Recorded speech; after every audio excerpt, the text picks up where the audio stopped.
This is Warmies. Jack is in studio with us here on this Tuesday evening. And Jack and I have been embroiled in a bit of a discussion prior to the show about the name of this show. It is Warmies, as some of you in the chat have already made mention of. And before we get into it, this is a Calgary Flames pregame show prior to the game this evening, I suppose, or afternoon, wherever you are, against the St. Louis Blues. And our very first segment today on this show is suggestions for what to nickname this show. We're not suggesting replacing the name of the show. You know, as everybody can tell, Warmies is an unimpeachable name, but we want your suggestions. My suggestion for a nickname for the show is the Fire Drill, because it's sort of adequately describes my level of preparation for a show like this, and the Calgary Flames, who enter today with a 4-11-2 record on the season, which is, if you didn't know, dead last in the league. It's a bit of a fire drill so far. And of course, because they're so bad, we need to talk about them more. And it's what the folks have been asking for. And I see one truly sick fan in the chat from before we went live.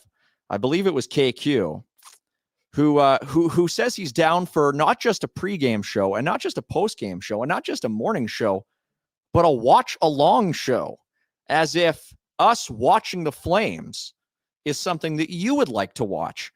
To which I say, Gogglebox is a thing, and I think it's a better execution of that thing, because watching me watch the Flames would be kind of like going to a restaurant and watching somebody just shout at a screen. So it's an idea, but I don't know.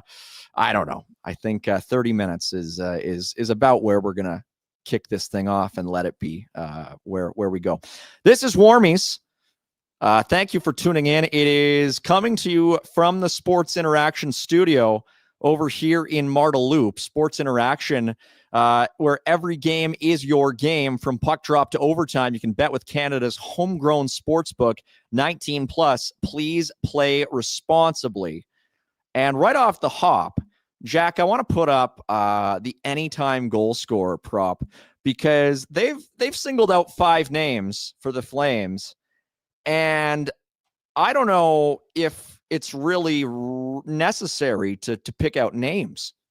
I think you should just be able to bet on whether the Flames will score a goal anytime, because they have not scored a goal against a goaltender in 7 consecutive periods. Their last goal was a Michael Backlund empty net goal against the Columbus Blue Jackets 3 games ago, which seemed to precipitate media reporting of the nature that the Flames were in love, enamored with their core group, and they continued to back that up by scoring a total of 0 times over their next 120 minutes of action against true powerhouses in Minnesota and, what was it, Chicago? Yes. Thanks, Jack. That was a rhetorical question. But yeah, if you want to bet on any of these guys scoring goals, Nazem Kadri, Jonathan Huberdeau, Matt Coronado, Yegor Sharangovich, or Blake Coleman, they're the numbers on it over at Sports Interaction. Jack, we've got our first review. It's from Grant Hupe in the chat. Let's just flash it back. Grant has a real astute observation on this show. This is horrible. Lol. Jack, you're correct. He's correct. Grant, you're on the ball. It's not a good season, unless you're referring to the show, in which case it's only been on for 5 minutes. Jack. Grant, you're gonna, there's a little bit of a warm-up period. But in any event, Zumpar won with a red-hot suggestion right off the gate. Name the show Countdown to Another Loss.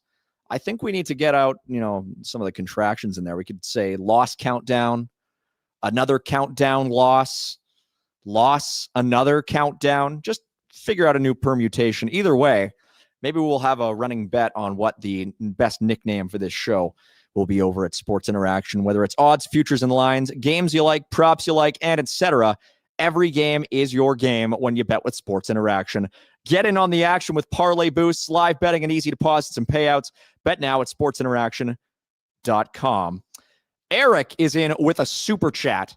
Proceeds from the Super Chat go to the Youth Centers of Calgary. It's a place where young folks can be valued and can be welcomed as they deserve. We weren't even anticipating Super Chats on this show, which is why I don't even have the lines in front of me. For that. It was a whole $3.55, Jack. Let's pull it up. $3.55, and this is a great suggestion from Eric, who says, "Call it blowtorch." And Eric, you deserve a couple of gold stars there, my friend. You kept the extra 45 cents. Put that in the piggy bank, and it'll grow with intellect like that. Call it the blowtorch. That is really respectable stuff.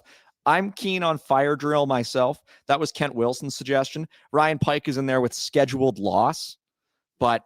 Of course, folks, you can't forget the name of this show, the patent pending name of this show. I don't know if it's patent pending. I don't know if you even patent show names, is Warmies. And we're a couple minutes away from the start of warmups in St. Louis at the Enterprise Center, where the Flames are getting set to take on the St. Louis Blues. Now, these are two very bad teams, Jack. I don't know if you know that. They're not just bad. I would go as far as to say they're terrible. The Flames are the worst team in the league. The Blues, I think, are the second worst team in the league. But when the St. Louis Blues play against the Flames, they turn into one of the best teams in the league. I forget exactly what the run is over the last 10 games. I'm pretty sure it is 9-1 in favor of the St. Louis Blues. 9 wins, 1 loss. It's, sorry, Kent Wilson, our buddy, chiming in one more time. We're going to leave it this, and we're going to put a pin in it after that. Warmies sounds like an insulated underwear brand. Kent, need I remind you, you are on the Afterburner show, and I don't know, you can't be talking about Warmies like that if you want to maintain that vaunted position. Jack, let's put up the St. Louis Blues lines. We'll start with them, the view from the other side, because they, like I mentioned, have always seemed to have the Flames number. Truly, though, the Blues have not had a lot of numbers aside from the ones in the games they put up against the Flames, where a team they have beaten this season, and they beat them rather handily. But a guy like Pavel Buchnevich for the St. Louis Blues has gotten a ton of scorn. Not a ton of score, a ton of scorn, because he has 2 goals in 16 games this season. That's tied with Yegor Sharangovich. He has 2 goals, 7 points in 16 games, and is a -9. But Braden Shen has him beat. Shen is on the left side of the second line with Pius Suter and Nick Bjugstad. That's an all centers line. Shen this season at 2 goals, 6 points, not 6 assists. He wish he had 6 assists. 2 goals, 6 points in 16 games, along with a -12 rating in 16 contests. The Blues, though, a team to look at from a Flames standpoint, as we're at the point of the season where the Flames are really starting to pop up in some discussions about should they start trading guys. The Blues might even be ahead of them in that regard, because the amount of reporting that we've seen come out about Braden Shen and about Pavel Buchnevich and about Jordan Kyrou, who was a healthy scratch the other game, has been quite overwhelming. It really might come down to the Flames, the Blues, and the Nashville Predators as the key sellers in the West when all is said and done. And if you're the Flames dangling Nazem Kadri, you want to maybe strike now before the Blues put Braden Shen out or the Predators put Ryan O'Reilly out. 3 guys who have all won Stanley Cups as top 6 centers. Jordan Kyrou needs a big night. He's at 9 points. He's tied with Suter and Thomas for the team lead. The Blues don't have anybody with double digits in points on the season. Even Nazem Kadri does. The Flames have a double-digit point score. The Blues don't. And yet the Blues are 4 points ahead of the Flames, if memory serves. It's either 3 or 4 points in the Western Conference standings, which says a lot about where the Flames are at. If the Flames lose this game, there is a very good chance that they could end up being 10 points out of the playoff picture before the month is barely even, or before the year, rather, is even a month old, really. They could end up being 10 points outside of the playoff picture. The Flames have 10 points all season long in 17 games. The Utah Mammoth, Winnipeg Jets, Seattle Kraken, Vegas Golden Knights, and LA Kings, and the Edmonton Oilers all have 18. 2 of those teams, LA and Edmonton, are outside of the playoff picture already. Utah, Winnipeg are both sliding hard. They've both lost 3 in a row. Seattle has terrible underlying numbers, but they're still in there. And yet, even in a Western Conference that has been dominated by terrible, terrible teams having terrible starts to the year, the Flames managed to sink below them all. They are 4-11-2 with a minus 19 goal differential. Jack, let's put up the Blues defense pairings and these are all going to be confirmed at the titular Warmies, which, as far as I'm aware, are already underway over at Enterprise Center. No real sign of last-minute changes. It's going to be Phil Broberg and Colton Parayko on the top pairing for St. Louis, Cam Fowler and Justin Falk on pairing number 2, and Tyler Tucker and Matthew Kessel on the third pairing for the Blues. Not exactly a murderer's row, Jack. No, not really. That's Jack, for everybody who doesn't know. Jack is a man of few words, a man of many soups, a man of many showers, a man of Pittsburgh Pirates fandom, but not of many words. Jack, can you tell the good people how excited you are to watch the Calgary Flames play hockey tonight? On a scale of 1 to 10? Yeah. Probably about a 1. A 1? Wow. Jack, that's no way to garner up What about emotion. you? What about you? Me? Yeah. Probably a 3. 3? Okay. Yeah. That's yeah. They're hey, but you know what, Jack? As we get closer to the game, my Warmies meter is going up and up and up. That's how I feel. That's my excitement level for the game. The Warmies meter. This pregame show might get me real fired up. So, well, you talk about a scale of 1 to 10, Jack. We've got tens of viewers for this show, just in the tens. There might be 25 by the time this minute is over. I don't know the exact figures, but holy moly, I don't know. Jack, you're the only one keeping them afloat. Joshua S., I wonder who that is, says, Mike, what are your thoughts on Yegor Sharangovich? Joshua, stay on task. We're not there yet. We're going to get there. We're still talking about the St. Louis Blues, who are, let's just check this in, 5-8-3. And the Flames kind of wish they were 5-8-3 right now. The Flames, if I haven't said it enough, are 4-11-2. The Flames are the worst team in the NHL, which, unfortunately, if you've been playing the old tankathon, only gives them about a 20% chance of drafting first overall, which is tough. But they'll get there, we think. Maybe. We don't know. We don't know. Thankfully, there's a bit of a top 4 when it comes to the top guys in the draft this year. Chris Whistle says his Warmies meter is at 11. I think that is commendable, but that's a little aggressive for me. Eric with another great chat, a super chat from Eric. What about the pilot light?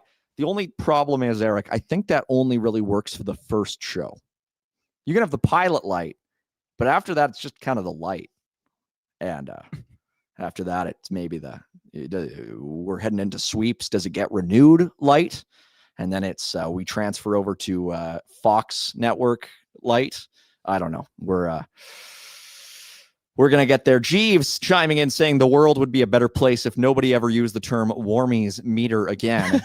And with that, Jeeves, my Warmies meter has just gone up to a solid 6.5. So thank you, Jeeves. Jack, let's get back on track. Ryan Pike with a nice little chat in there. Pike's doing yeoman's work. He's keeping us on topic. Scratches via the NHL. Kirkland, Bean, and Miramana for Calgary. Alexandre Texier, Skinner, and Joseph for St. Louis. Texier, a French player. He's from France, Jack.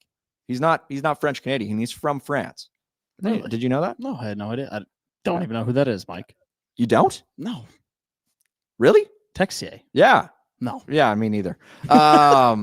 Justin Kirkland, Jake Bean, and Daniil Miramanov out for the Flames. Miramanov, Jack, still sitting on 1 goal. He wishes he was at 1 goal. Yeah, one game. One game. He was a + 2 in the first period of that game, and he ended up being even. It wasn't really his night. Jack, let's look at the Flames. Flames lineup. We're running out of banter material here. Let's see the Flames forward lines here tonight in St. Louis, because there's something. The centers are something. Nazem Kadri still playing reasonably well. Nazem Kadri, the Flames leading scorer. Morgan Frost, Michael Backlund, Connor Zary. Those are probably the 4 guys you want playing center for this team. Maybe not in that order, but, Kadri's been sitting at 11 points for what feels like a couple of weeks now. Frost, Coronado, Jonathan Huberdeau, that was a line that looked okay last game. The funny thing, I believe from the last couple games, Matt Coronado has had 16 shots on goal, Jack. And according to Natural Stat Trick, 2 of them have been high danger chances, which says a lot about the way that the Flames are finding offense right now. Top line, Farabee and Sharangovich, along with Nazem Kadri. Joel Farabee and Yegor Sharangovich both have 2 goals this season, Jack. So that's it's 2. It's at least it's not 1. That's 2 is better than 1. 1 is better than 0. Jonathan Huberdeau's right there as well. He's still at 8 points in 12 games. A lot of guys, I don't know if you know this, Jack, are still where they were in points, after the Columbus game. Is that a fact? Well, and now they still have the same number of points. I don't know why that is. They haven't scored. Is that right? I'm led to believe that. They haven't scored. You're telling me this now for the first time. The Flames have scored 36 goals in 17 games this season. The St. Louis Blues have scored 44 in 16. That is 8 more goals in 1 less game. But that could all be evened out, Jack, if the Flames just score 8 goals tonight. And we should take a look at the money line and the over-unders for tonight's game, Jack, because I don't think it's been set at 8. We're looking at an over 5.5. I feel like every Flames game is 5.5. I've watched enough Flames Blues games over the years. Jerome McGinley scored his 1,000th point in Enterprise Center back when it was called something else. I think it was the Scottrade Center back in 2011.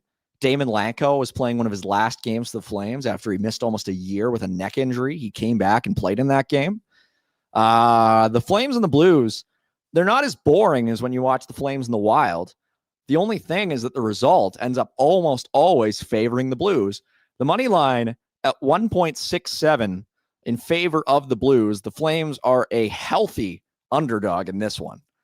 You would I think say the Blues are would you say they're heavy favorites, Jack? Would you say they're maybe large favorites? Is there another word that you would use? Is there heavy, large, big, overwhelming? Yeah, something like that. The spread set at 1.5. I mean, it'll probably be a close game. 1-0, 2-1, 2-0, 3-2. I would bet the under all day long. Day long. And it's not even because the Flames players are bad. It's just because the Flames don't really score goals. Nazem Kadri, Jonathan Huberdeau, they got 4 goals each. Morgan Frost got 3. Backlund's got 3. Farabee's got 2. Coronado's got 3. Anderson's got 2. Sharangovich has 2. Klapka has 2. Uyghur's got 0. And then you got Coleman at 6. Meanwhile, I think Cole Caulfield's got 12. Where do they get that guy? I don't know. The Flames. That's basically all we can say about that. Jack, there's something to be said, though, tonight about the Flames' defensive pairings. The Flames' defensive pairings looking a little bit different. Ken Wilson, though, before we get there, he just jogged a memory speaking about defense. I think it was the 2015-16 season, Jack, where I went to 2 games where big right-handed defensemen who wore the number 55 on teams that wore blue and gold uniforms both scored hat tricks in games at the Saddledome against the Flames. Colton Parayko and Rasmus Ristolainen. Wow. And now Kent is saying that Parayko is going to score 4 tonight. I've seen him score 3 in Calgary before. And I saw Ristolainen, who's the same handedness, same size. Same number. Both shoot right. Both wear the same number. I saw him do it the exact same year. Wouldn't that be something? Sam Bennett scored 4 goals in a game that season. Yes, he did. So anything can happen. Mark Jankowski scored 4 goals in a game once. Why couldn't Colton Parayko? It's entirely possible. Let's go to the D pairings, Jack, because the Flames making a change tonight. They are using rookie defenseman Yan Kuznetsov to try to get veteran Team Canada hopeful Mackenzie Uyghur going. Uyghur was probably the worst player on the ice in that last game for the Flames. Against who are they playing? Minnesota? He was not very good. Kuznetsov and Uyghur are the second pairing for this Flames team. Ball and Anderson, because you don't want to fix what's broken, is the top pairing. That's a little bit mean of me. They've been better this season. They were not good last year, but they've been better as a pairing together this year. And Hanley and Pahal, the 2 waiver claims on the third pair. Those are your 6 defenders. For the Flames, as Pike mentioned, Danil Miramanov and Jake Bean, both healthy scratches, and Zane Parekh, a non-healthy scratch for the Calgary Flames. So they got 9 defensemen in the league right now. 8 of them are active. 6 of them are playing tonight. And we should talk about the starting goaltenders. Dustin Wolf going again for the Calgary Flames. Wolf on the air today, it has been all right. He's got a 4-9-1 record with an .892 save percentage, which behind this Flames team is the equivalent of posting a .930 on the Florida Panthers like 20 years ago. And Jordan Binnington, who has been a lot worse than Dustin Wolf this season, is going for the St. Louis Blues. I mean, maybe a welcome sight, but it feels like both Binnington and Hofer have stoned the Flames numerous times. So pick your poison, I guess. Binnington is 3-5-2 with an .859 save percentage this season. So we'll see what the goaltending matchup does. Wolf always gives the Flames a chance to win, but it's not exactly. I mean, I expect it'll be a 2-1 game where both goaltenders are both below .900 save percentages. My guess, if we should have an over-under on the shots. I didn't look at Sports Interaction closely enough to see if there's an over-under on 29.5 shots, because I might consider taking the under on that over at Sports Interaction. It is not exactly the pinnacle of excitement, but it is a game that we urge you to watch. And at the very least, we thank you for tuning in to this edition of Warmies. Pike in the chat with a Pike bomb. A Pike scoop, if you will. We still need to get an ice cream sponsor for that. Wranglers Rain, also at 6 tonight. Tune in for continued coverage of the Matt Vey Gridden Spectacular, which would probably be a better show than Warmies. Nah, maybe not. Warmies is pretty good. Jack, we're doing okay. We're doing good, Mike. We're doing fine. We're what? We're 20 minutes in, 22 minutes in. This is, we wanted to make note. We're following a model that was set by NBC back probably 15 years ago. For those of you who aren't all that familiar with broadcast history, there was a bit of a spat in the lead up to the 2010 Winter Olympics. We're in the lead up to the Winter Olympics this year as well. And you may remember back at the NBC, back 2010-ish, around there was a certain Jay Leno who was moving around a little bit. And, well, there was some talk about doing a shorter show. And that's what sort of this is. Here's what this show is really. And he'll go on for like a half an hour. A half an hour show. Yeah, and then But that's what they used to do on the old Dumont network, isn't it? Really? They just Right. like a 20-minute show. That's right. That's the kind of thing that. How much do you have? Well, I got about 18 minutes. Okay, Fine, yeah, you got a if show. we did an 18-minute show. That's this show. We're the 18-minute show. We're the Jay Leno show, but it's Warmies. We're not calling this the Mike Gould show. That's far too self-referential. We're going to keep it at Warmies, but we are accepting nickname submissions. Still, Fire Drill's good. We've had some good ones.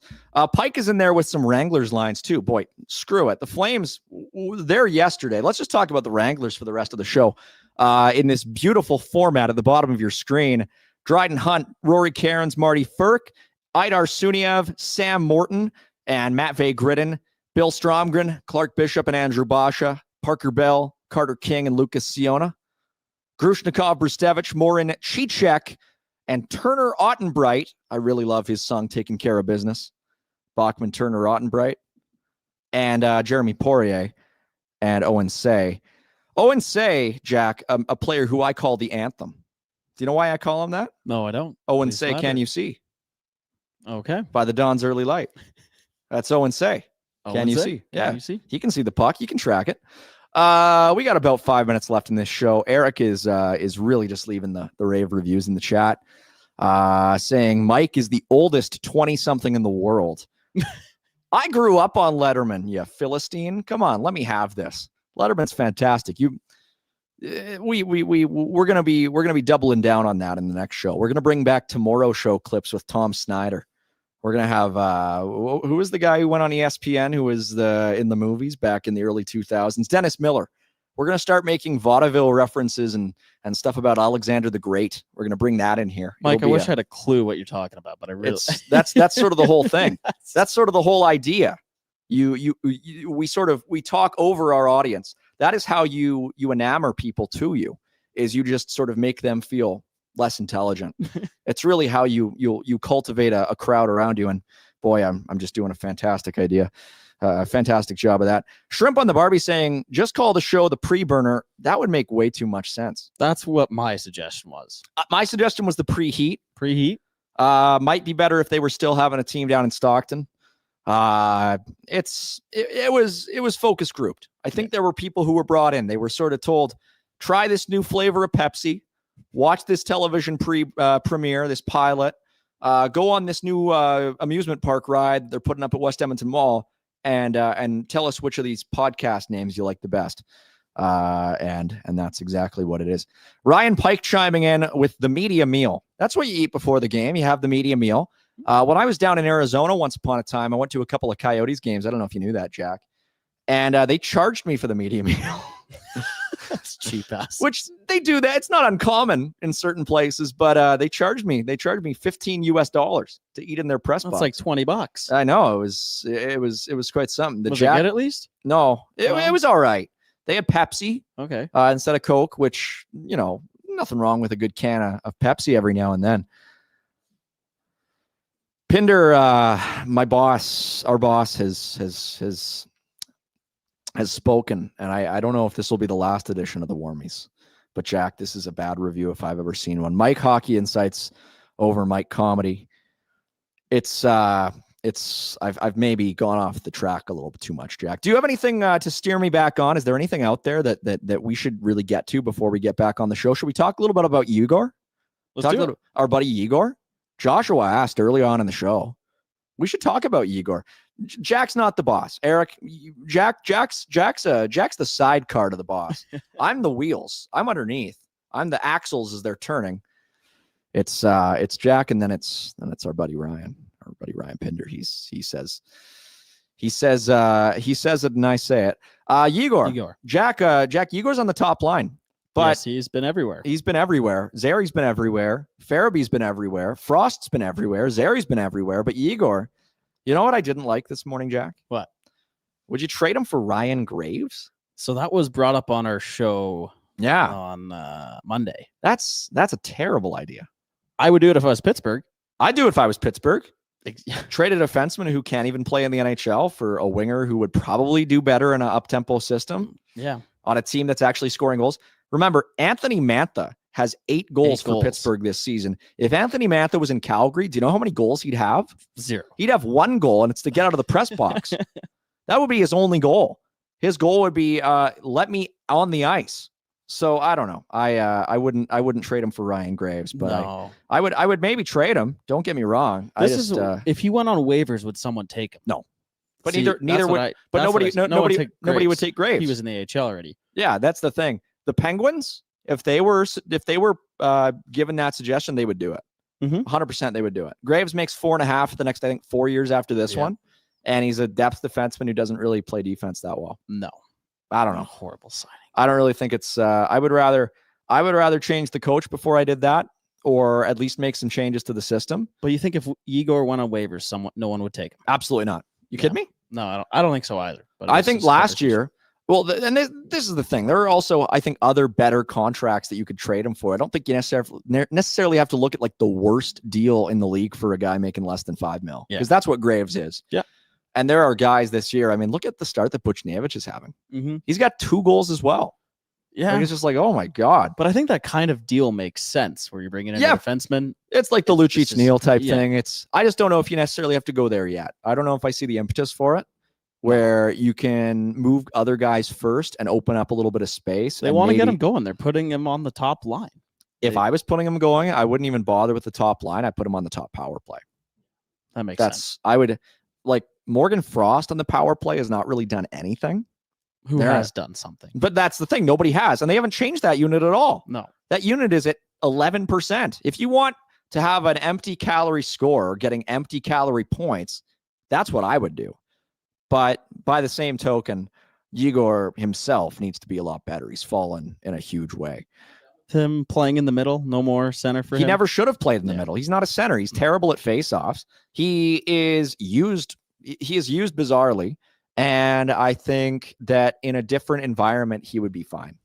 This is what I was trying to figure out. His year, he had 30 goals. Who was he playing with? Played a lot with Kadri. Was it Kadri? Played a lot with Kadri. played a lot with Lindholm. Okay. Played a lot with Elias Lindholm in the first part of the year. It was sort of the same conversation, though. We were talking about Dylan Dubé and Walker Dewar getting opportunities over him at the start of the year. Yeah. They had Dubé on the power play. And I was like, what is that? And then all of a sudden they put him on the top power play and it clicked. I would maybe do that, but I don't know. We shall see. The game's about to start, Jack. We're about 10 minutes out from the start of the game. I think we can maybe go a little bit longer. Yeah, let's keep it going. I don't have any problem talking about actual hockey. Pike with a real interesting insight here tonight. This is what I would call a bon mot from Pike, a real trenchant insight. This is something where if I was playing a My Dinner with Andre arcade game, I'd be Martin leaning in and saying, tell me more, because Glenn Godden is playing 2C for the Ontario Reign tonight. Remember Glenn Godden, Jack? No idea. You know who Glenn Godden is? No.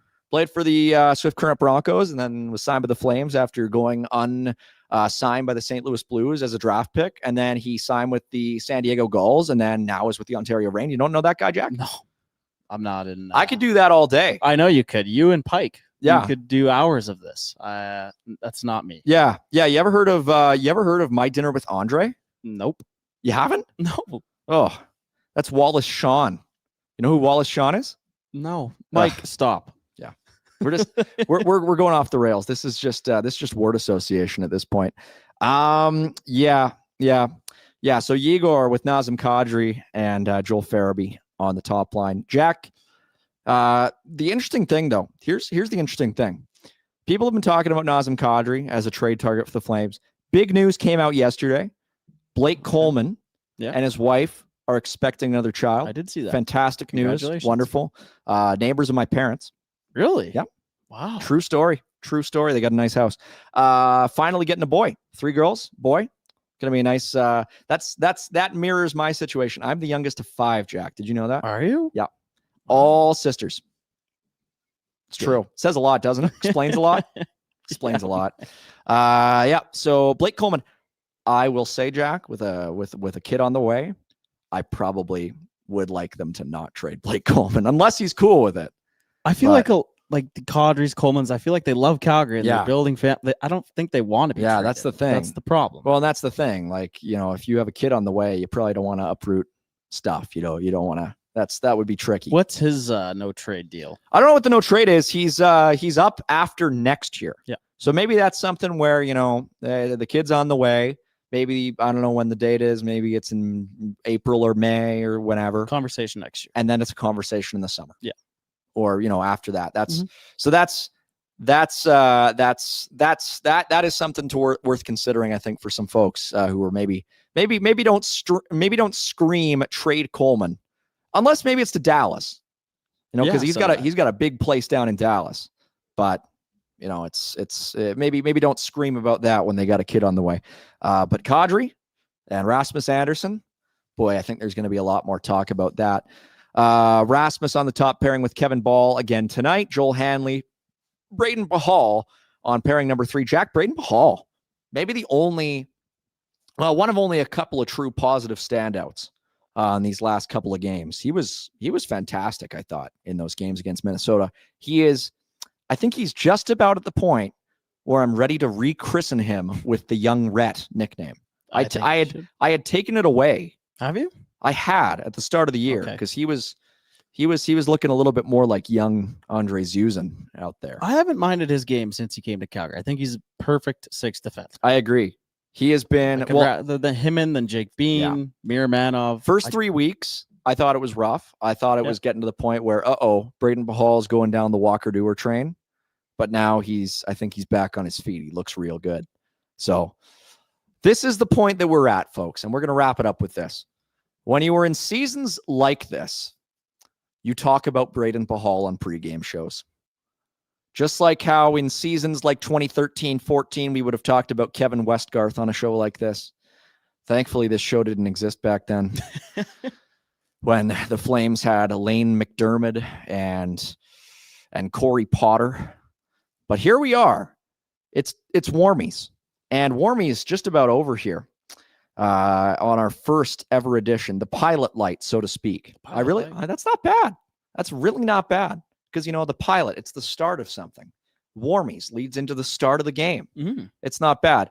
Either way, we want to thank you all for tuning in. We want to thank Jack, who's with us for our first ever show. We're going to bring in a new fella named Michael to help us along the way, the rest of the way. Maybe, Jack, before we sign off, we need to sort of litigate my headshot because there was something that was made up to promote this show. We knew that if we over promoted this show, it would have about 3 viewers. But nevertheless, that is a headshot that just... I mean, that's a great photo. You think it's a good photo? It's a lot better than some of the ones I got. So yeah, you know what it screams to me, Jack? What? Hi, I'm the manager of this casino. We notice you've been playing this slot machine for 16 hours. Would you like to come with me, sir? Is that what you wear at work? No. That's not what I wear at work. I'm not nearly dignified enough to wear a suit to work. That's what I wear when I'm sitting on my couch watching TV. I'm just sitting down and listening. It's not so good. I don't look so good. Yeah. We see here, sir, that you've been sitting in the back corner booth of this Arby's for 12 hours, and it's time for you to go home. That's the look. You missed picture day. We had a big picture day coming. Did we? Yeah, in the studio. Of course, I wasn't invited. I never even heard of it. Definitely invited. This is the first I've ever heard of it. I was told yesterday that I have a work email. You do have a work email. I didn't know. I've been sending you shit on there all the time. Nobody ever clued me in. And of course, that's leading us to where we are today. Warmies, we really appreciate it, folks. Thank you so much for tuning in. We want to send another shout out to the good folks over at Sports Interaction. It brings you closer to the action with real-time betting. You can bet while the action unfolds. 100-plus markets per game, including player props, futures, and more. Build your bet with same-game parlays, e-deposits, and payouts. Lightning fast, Interac e-transfer, and other top payment options. It's a trusted Canadian brand since 1997. You know, with the amount of crowd work we've been doing in this show, Jack, we could have just called the show Sports Interaction. It's sports, and we're interacting.